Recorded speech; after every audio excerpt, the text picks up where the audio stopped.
Hi, welcome, nice to see you. Thank you for joining me in this video. What I'm going to do is I'm going to show you 10 ideas of sewing projects that you can make for Easter gifts. So I want to show you Easter presents that you can make that people will genuinely enjoy and love having. When I was little, my mum didn't used to buy us Easter eggs, she used to give us a bit of chocolate and a present alongside it. So these are sort of like ideas for things that you could do instead of buying Easter eggs with all the packaging that goes with it and everything else that goes with it. So lots of lovely ideas for you here. First of all, I have this bunny bag. So this is the biggest bunny bag that I've made. It's just really delightful. I've made it in velour, which is a really nice soft fabric. It's a little bit difficult to work with, the bits get everywhere, but if you can suffer that, then actually it's a beautiful fabric to work with. But you can make it in any fabric at all. So it's got these bunny ears, and I've made a pom-pom tail that I've got a tutorial on how to make the pom-pom as well. So there's a tutorial for all of these items. This one has got a drawstring around it, and then I've put cord through it to gather it up. So it gathers up with the drawstring. Okay, drawstring channel like that. So it draws into the bunny ears really easily. It's lined as well, so that makes it really sweet. The lining I've used is actually just from an old pillowcase. So I tend to just buy things from charity shops, and when I see sort of fabric I like in charity shops, I just get it and keep it and then use it when the time is right. I like to buy just fabric and keep it really for a later date. So that's a really lovely bunny bag. So you can put things in it, but the main present can actually be the bag itself, and then they can use that afterwards once they've used the sweets or whatever it is that you've put inside. So I'll show you an alternative bunny bag here. So this is a slightly different bunny bag. So I made these out of a cotton. So the same idea, they've got like the pom-pom on the front. I did 3 sizes. Okay, so the 3 sizes. And then the difference with this is that they don't have a drawstring channel. They're an easier make than the last one because the drawstring channel is not on there.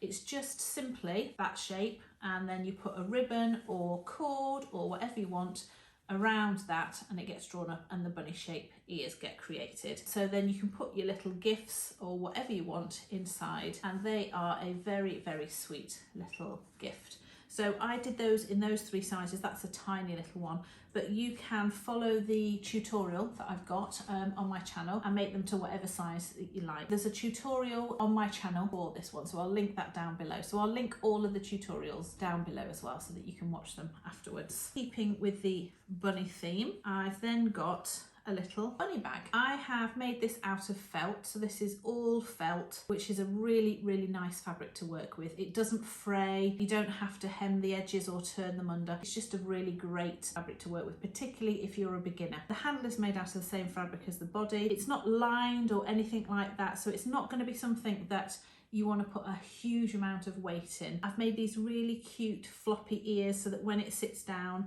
the ears flop over. I've added whiskers here, and then controversially, I've put a bunny tail on the front, and I know that the bunny tail wouldn't be at the same side as the whiskers, but I just felt like doing it. So if you wanted to put the bunny tail at the back in the correct position, you could obviously do that. But it is a very sweet little gift. And you know, any little girl or boy would really like that, and in fact I think probably lots of adults would like it as well. So that's a really nice gift. So now this is Bluebell Bunny. So I've designed Bluebell Bunny and 4 other characters. This one is a little bit more difficult to make than the others. The pattern is available on my website, which is asewinglife.com, and they've all got movable joints. So Bluebell's got movable arms and then movable legs.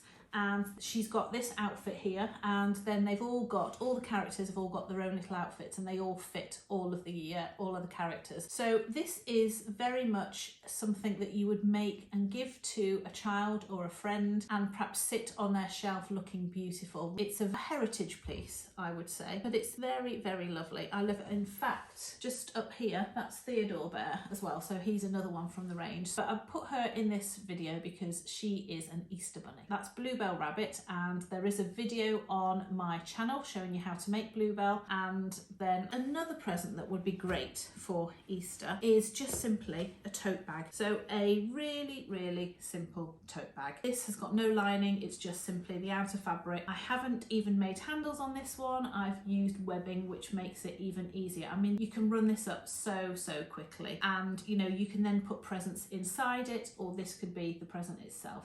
So I just think this is a great sort of present for somebody, because everybody uses a tote bag. Not many people are using plastic bags anymore. They're all taking their own bags for shopping. So you could make it in a bigger size so it's more suitable for carrying lots of groceries. Another bag, this is slightly different, slightly more to it than the last one, because this one's got lining. I've made this as a bigger bag, so I've given it big handles, long handles, and it's lined. So I've given it a plain lining. This is more of a grocery shopper, but again, this is something that everybody is going to use. I've also boxed it at the side, so can you see at the side it's got a panel there, and also at the bottom, which means that it will sit flat. So if you're using it for groceries or in your car, it will sit flat. And the other thing that it does is it actually has a little holder that it folds away into. So this folds up and it goes into this little holder, which has a popper. So it pops shut. You don't have to use a popper if you haven't got anything to make the poppers with. So you can use Velcro, or you can use a button or Prestid or anything like that. So that's a really nice gift. But like I say, a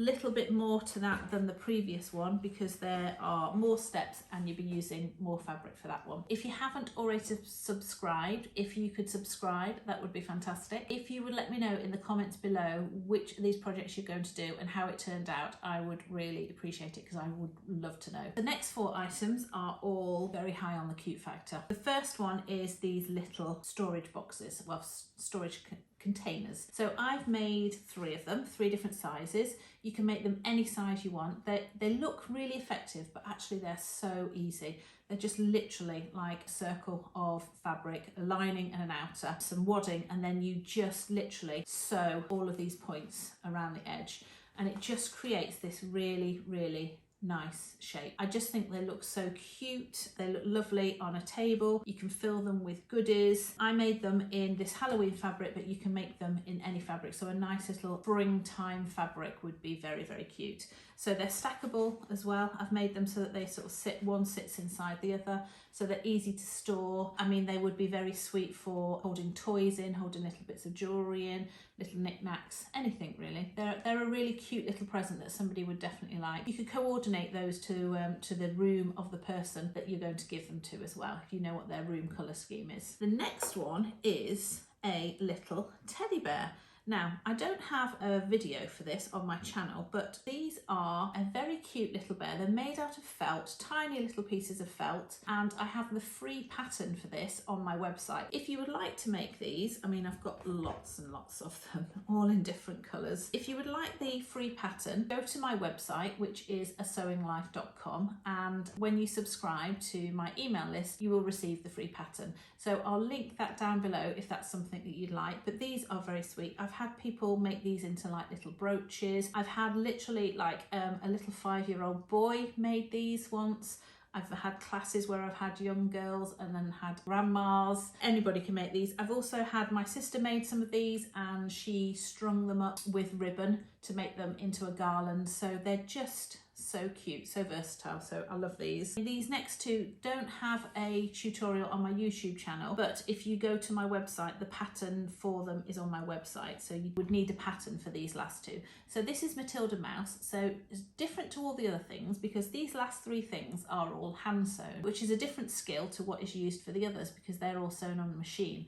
So this is Mathilda Mouse. She's got a little crown, a little ballet skirt and ballet shoes. She's very sweet. If you are a hand sewer, this is a perfect little gift for a little girl or boy, or adult. If you can't hand sew and you've never hand sewn before, there is a video on my channel about how to hand sew. It's a lovely skill. It's just so relaxing. It's a very different skill to machine sewing, but it's just very slow, almost meditative. It's just very relaxing. So I would highly encourage you to have a go at hand sewing if you haven't given it a try before. It's lovely. Another hand sewn project, and again the pattern is available on my website at sewinglife.com. This is Gladys Duck, two very cute little ducks. So they're exactly the same. I've just made two. Very simple, really easy to make. I thought they were quite Easter-like, so I thought I would include them in this. Yeah.